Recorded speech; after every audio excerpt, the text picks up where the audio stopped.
You know I'm gonna move around about 50 more times. Hey everyone, welcome to a special edition of the Legacy Holders. We are here in Lubbock, Texas, celebrating the graduation of Rossi, Texas Tech. Today's episode conversation, I guess we should say, is going to be about a little bit of everything that I've spoken about on some of the clips, from Love and Legacy to Your Village to a legacy moment I had when I said pimp my legacy. And let's start with Love and Legacy. I think when we defined those titles, we were focusing on love and how it was just defined as being with the person that you're with, right? And sitting thinking about life the last few months, it's more than that. I don't think we realize that when we fall in love with someone, or you choose to fall in love with someone, that circle that's around you. So epiphany with Rossi was that my decision many years ago to fall in love with a particular person brought her into my world, and here we are 23 years later, best friends. This is my sister. And we've been through so much together, like Multiple marriages, kids, grandkids, school, work, just life. Yeah, we life together.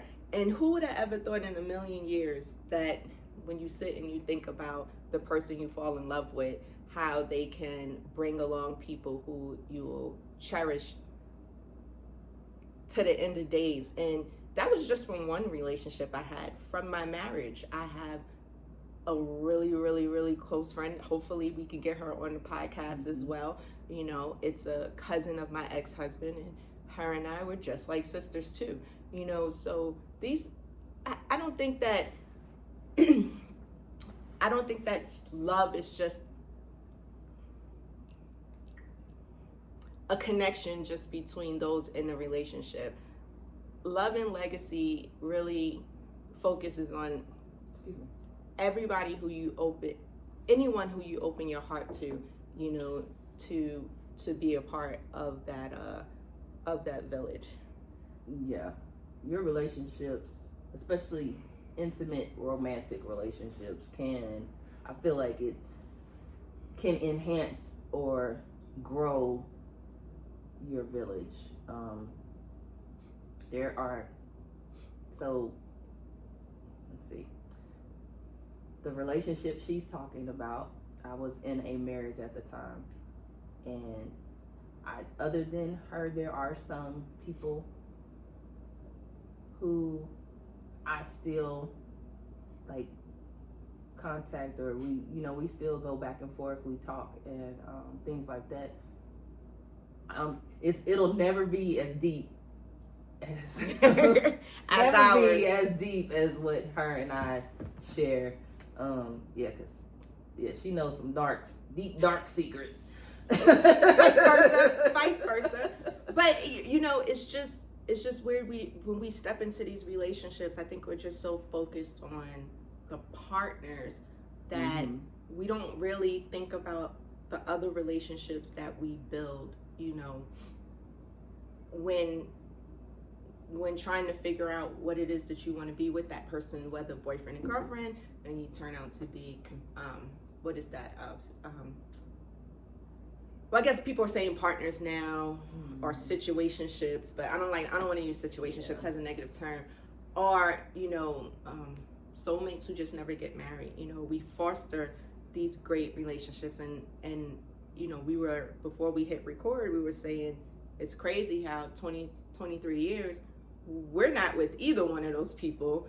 And here we are standing strong, and we keep adding to our village. And, we are really the example of what we mean by, hey, redefine that village, like what it is.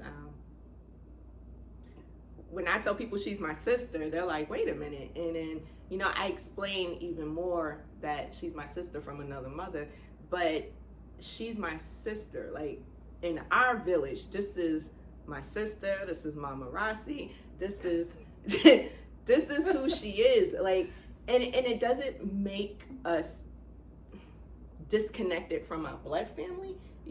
It's just saying, like, on our day-to-day struggles, when life is life, or even when life is just life, this is who it's her and I every day, like 24/7. And I think we need to sit and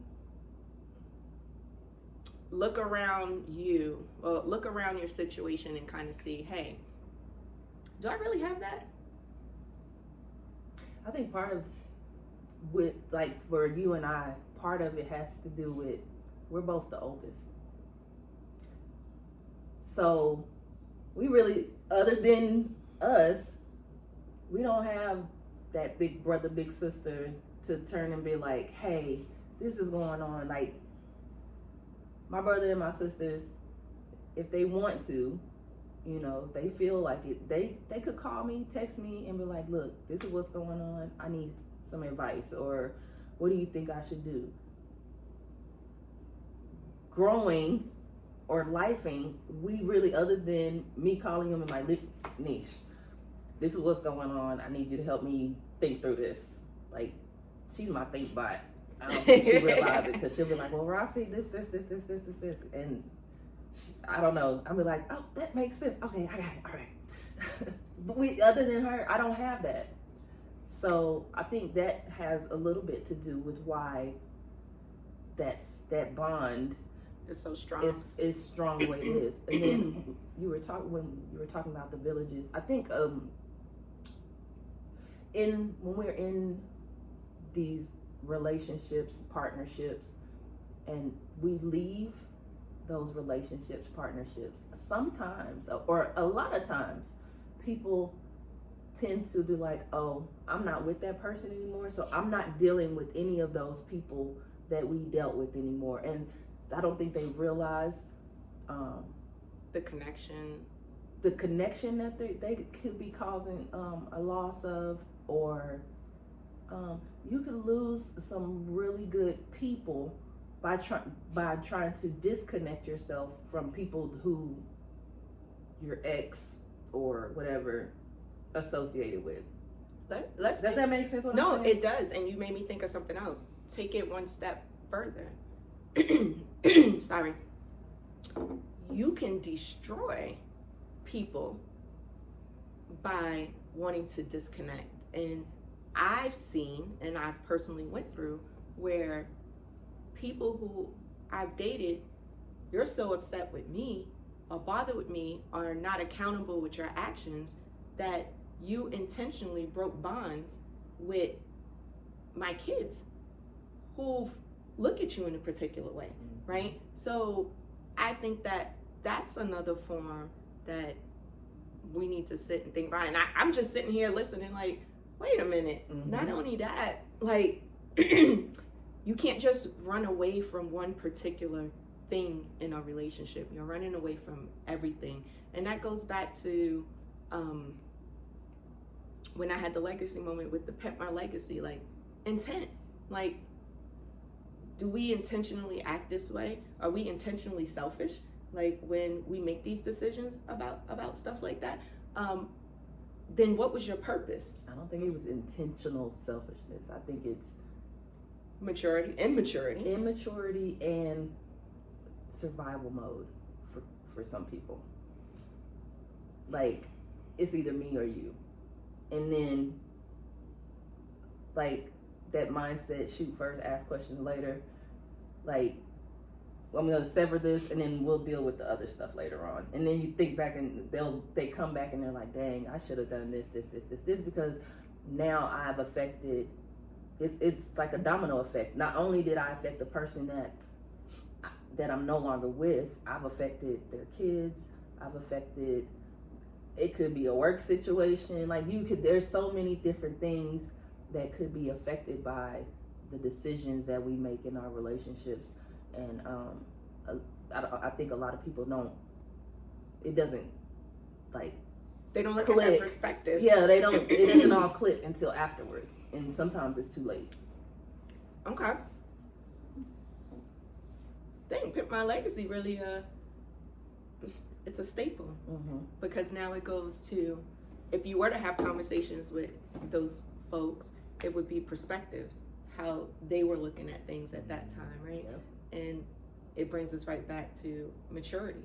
Like, at the end of the day, are you adult enough to understand that you intentionally went into a situation knowing what it involved, right? Is that a thing where we really need to figure out, whenever we walk into something, what is our purpose of doing so? You know, because if you're really true to that purpose of, I love this person, I want to be with them, we're going to build a life together, then you have to take what comes along with it. Life is not perfect, right? Nobody is going to check every single box and do every single thing right. So you have to intentionally sit your behind down and focus on, what my grandma used to say, pick and choose your battles, Mm-hmm. right? Not every fight is a war. Yep. True. Some of it is just you opening up to a version of yourself that you never really known existed, because that part of you wasn't hit. Like you said, if you're in survival mode all the time, it's funny. There's no chance to, if you're always in survival mode and it's always, oh, I gotta protect me,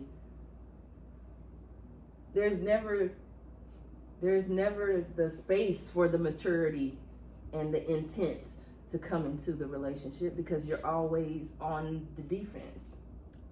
I could say, being a single mom majority of my life, I can understand being in survival mode because I had other ones to protect, right? I'm not making excuses. It's a hard shell to crack when... Come on. I just saying, it's just a hard shell to crack when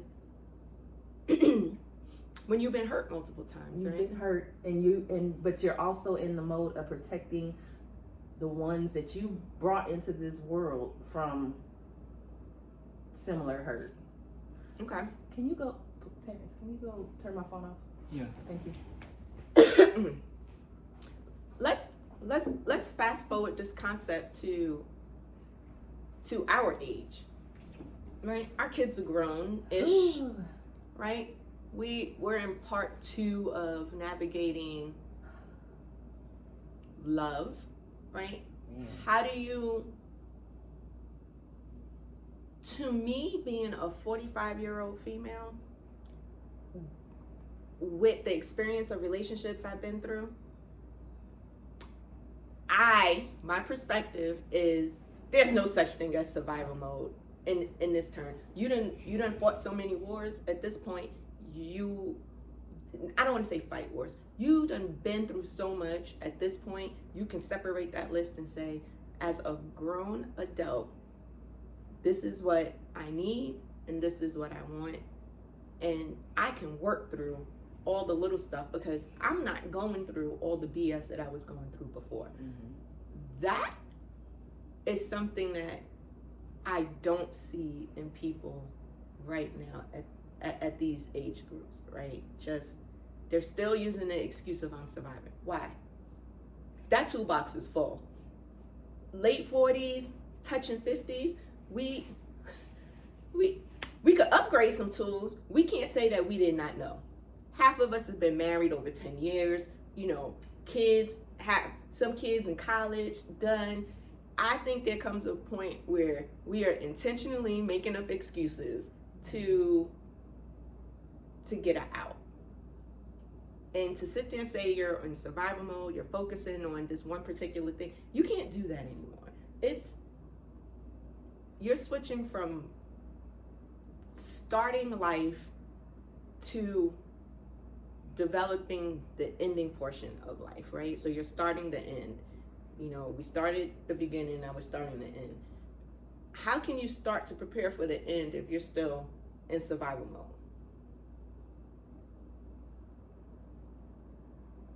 And how do you pick and choose that concept throughout portions of your life? So, I'm probably not the person to answer this question. I still feel like at times I'm still in. I think it depends on the person that I'm dealing with. Mm-hmm. I react to personalities. I react to personalities a lot. I think my kids can attest for that. We got one of the kids sitting off to the side making faces, so he's like, don't worry about it. Yeah, Mom, yeah. You want to introduce yourself? No. But, so that's what I'm saying. I think in some instances, so there's a specific ex. I do my best to avoid, no names.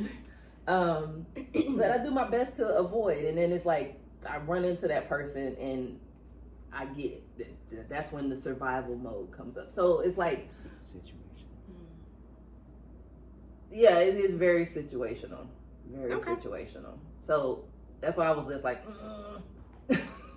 So then that's where maturity comes into play. If we could weave in and out of survival mode, how mature are we to sit there and say I wasn't healed from a situation yet, and then when this situation was brought to light, it triggered, right? Mm-hmm. A lot of people don't have that accountability on them. I know that I was in 2 relationships and there were things that triggered me. The first one I never said anything on. I kind of just tried to work it out internally with myself. The second one, because now I was older, I brought those triggers to the table. Like, hey, previously when these words were said, I heard nothing else, right? Mm-hmm. Everything else out that was out the window. And that goes off of the experiences that we were previously in, and we were in survival mode during those times. And then when you find a place where you experience love in a different way, right? And it's so perfect and it feels so good that if anything negative from the past blends in, it's like, oh crap. Now I can see where we say we go into survival mode, right? Mm-hmm. But I was mature enough to say, I reacted because of this. It's not really how I felt. It was just an impression that is still in me because I don't want to experience that again. And this is where we are. Okay. Can we survive those situations? Can we make surviving growth and not an excuse to revert back to where we were? Because you're never going to change. I think you can grow through surviving. Not to go deep in detail to anything, but so I'll put it this way: learning to deal with trauma, past trauma, through different stages of my life and different relationships. I think that's how I was able to grow through survival, because there were those triggers, whether they were physical, emotional triggers, they were there. And I think once we as adults learn to express those triggers to the people that we care about, I think it helps through the survival part of it. Like, it's awesome that you're able to say, this happened, this is what it does when this happened. I'm still trying to get to that point with there are some things there's some things that I'm still trying, some triggers I'm still trying to figure out what they are, you know, at 44. So I think what made it not easy, but what made the understanding of why is because I don't react emotionally like I used to. I looked at both perspectives on everybody, and when you truly love someone, you sit and think about that person, and then it's like, well, maybe because I know how they are, because I said this way, now they looked at me differently, and this is what it is. So I had to learn that, because being with a narcissist makes you very in tune to every little movement, and they like to play victim. So you have to understand, are they playing victim because they don't want to be accountable for the stuff that they did, or are they in survival mode, or do you really just not know because you don't know because you've never been in that situation, right? So when you date a narcissist, there's a skill that you really are in survival mode sometimes with some conversations in a good way, because one, you learn more about yourself. And I know I've learned to be more understanding, more compassionate. It made me a little more independent, which will blend into another episode of taping on that. Independent in a good way, where I had to learn a whole lot more I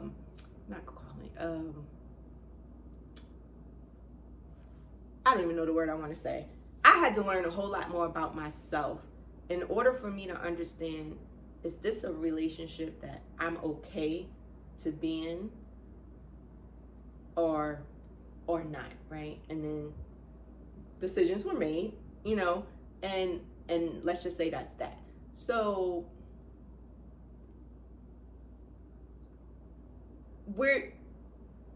the intent and the perspective in Love and Legacy, I think we kind of hit on the nail. But I want to revert back to the purpose of P.I.M.P. My Legacy. Yeah. Because someone once told me that everything happens for a reason. Like, how the world aligns is destined for these things to happen, good or bad. And I think we focus on so much of the bad because we work so hard to unravel what has happened. Like, no, it's not supposed to happen this way. Let me go out my way and try to fix it. No. Mel Robbins, I think her name is, she's on YouTube, and my aunt, she put me onto her, and one of the biggest things I got from her, she said, let them. Like, if they get up and walk out your life, let them, right? just let it be what it be. And I never really understood that, because in my heart of hearts, I never thought a lot of the stuff that happened in my life was supposed to happen, right? I'm like, there's no way. I'm such a good person. I've done everything right to this person. Da-da-da-da-da-da-da-da. I stripped all that away when I looked at P.I.M.P. My Legacy, and I go back to the purpose part, right? So why weren't me and this ex supposed to, like, not stay together, right? It was a learning lesson. It was, but take the ex out. The purpose was so you and I could build our bond so we could be good, right? Mm-hmm. The purpose was so later on in life, while you're sitting down on the stage, I'm sitting there with half the crew, and I'm watching their eyes light up, and I'm photographing those memories, you know, because you're down there doing what you're supposed to be doing. And I'm watching them and taking pictures of it so you could see how your kids look at you, right? I think when we look at purpose, I don't want purpose to be negative anymore. I just want to highlight, a lot of things. The purpose of me meeting that ex was for you to get my butt in school. You know what I'm saying? So then, but honestly, you're the reason why I went to college. Like, it was bananas, right? Then I look at how our kids are, how in today's society, sorry, academics is not really pushed the way it was when you and I were growing up, right? But I see the purpose of why we're doing what we're doing, because now we're here to show our kids, no matter what time, what age, whatever you're going through in life, you get that degree, right? That's it. Single mom, military, 3 jobs, online school, day school, paper school, doing when you can school. Like, the purpose of us going through what is to show our legacy keepers, like, look, there's no excuse. Get it done. We all travel different roads, yep, right? As long as we get to the same destination, right? And as we harp on our kids, like, my daughter, she took the scenic route to get to college, right? Here we are, mom going back to school. I love it. You know what I'm saying? She tried her options. And I think she worked hard like that because she's seen the way I grind. Like, I'm in school 1 semester or 2, I stop, I pick up a second job, but I never stopped going back to school. And I loved how she went through her adult life figuring things out, and she's seen it. She found her purpose. Like, she found the reason why she needs to go back to school. And it's cool. I think we have to understand our purpose is not really to be with a spouse, right? Some people think that value of who you are is for your mate. Our purpose is undefined, right? And my value doesn't sit in one man, because they don't stick around, right? But my legacy keepers, and not just mine, these legacy keepers, the ones we come into contact with throughout the time, like, that's our purpose. Our purpose is to sit there. Let me rephrase that. It can be with the man, because they're legacy keepers too, and we break off some of what we have into those folks, and vice versa. That we pour into them and they pour into exactly us. So I think that P.I.M.P it goes right back to, it's not just about who you with. I think it's just about who you come across. I was gonna say the connections, the who you mentally, emotionally touch. Correct. So yeah, I agree. It's funny because I pretty much said almost the same thing that you just said in the interview that I did for the Student Spotlight. Oh wow. Because it asked me what motivated me during my online school journey, and I was just like, I thought about it for a minute, and I was like, my kids, my grandkids, my godkids, my nieces, my nephews, like, they've always been the motivation, because I started my education journey 25 years ago. I graduated high school 25 years ago. And I started at one school, at the local community college. Found out I was pregnant with my oldest son. Got married, moved to Virginia. Found out I was pregnant with my second son. tried to take some classes here and there, and I think I went to ECPI for like 3 or 4 terms. And life started lifing. School had to be put on pause. Every so few years or so, I might jump in somewhere and knock out a class or two.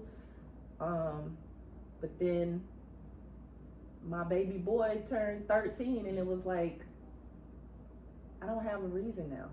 My whole point in putting it off was I need to wait until my youngest child is old enough to where if I need to be in class in the evening, I don't have to worry about him burning down the house trying to make some grilled cheese. Like the things like that. I don't have to worry about that. And it was just the right time. So yeah, it took 25 years, and I took a different road than my mama and my dad and you, and I took a different route, but I got there. And at the end of the day, that's what it's about, is finishing. No matter how long it takes you or what direction you have to go to get there, get there. Yeah. I feel like, and that's, when you were saying that, like, that's literally what I was telling them in that interview. That the purpose, the first P in Pimp My Legacy. And that's what I feel the purpose for our legacies are. Crunch, crunch, crinkle, crinkle.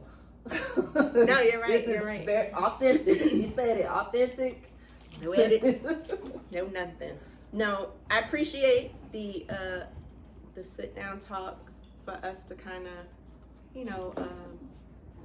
critique my little legacy moments that I have in these last few weeks. So random, yeah. But no, I really want us to all think about our purpose in life. Are we intentional with that purpose? Are we mature enough to accept the roles that we are going to step into when we decide on that purpose? And perspectives, it's not just your perspective. You have to take into account everyone's perspective that comes into play, that comes into your decision to show up and be there. And that's in any role.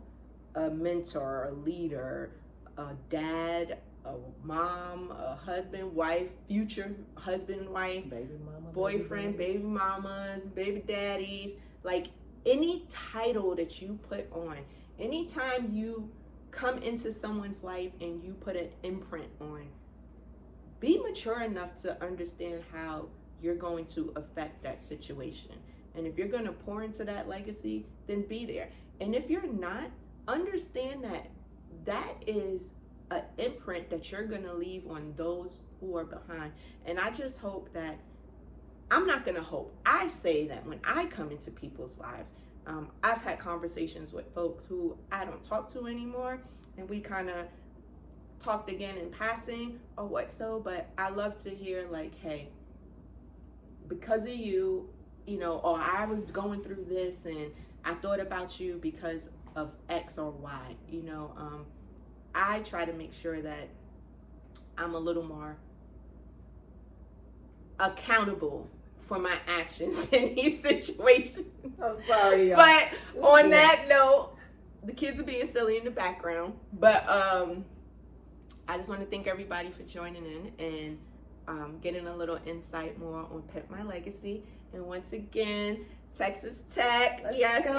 yes. So she got me out in the middle of the country, y'all. Like I will say, here's another positive purpose, right, for her being in my life. I got my degree, I don't even know how many years ago, and I never walked. And I walked for my undergrad. I didn't walk for my grad. But now seeing that my daughter is going to graduate in a few years with her graduate degree, I think my kids need to see me walk with my grad degree. So my sister got me, go call the school, see when the next graduation gonna be, and I'm gonna walk. And I'm going to tell you that when I made the decision not to walk, it was because of my village. I didn't have one. I didn't have one strong enough to sit there and be like, what are you doing? What do you mean? You're not walking? Like, no, because she was like, no, you are going to walk. And I didn't understand how important that meant until I was watching my daughter and my godsons and my newly married goddaughter to the family, that the eye opener that it is to them. I'm not gonna lie, I went to an adult school, Strayer University, so when I walked on Texas Tech, I was like, dang, you make me want to go to school so I can experience that, like, to show something. But I'm done with school, but I'm gonna bleed that feeling into my kids, because that was a missed opportunity for me. And I'm glad my sister's able to sit there and experience that and to tell me, like, how it is. And it was something about not just seeing your response to being on the campus and seeing, like, campus life and how the faculty, you know, does with the students. It was seeing the look on those kids' faces. Like, when Trey was like, he said, I'm next. Yeah. So we have to be intentional and make sure we do those things. And I wasn't gonna miss this for the world at all.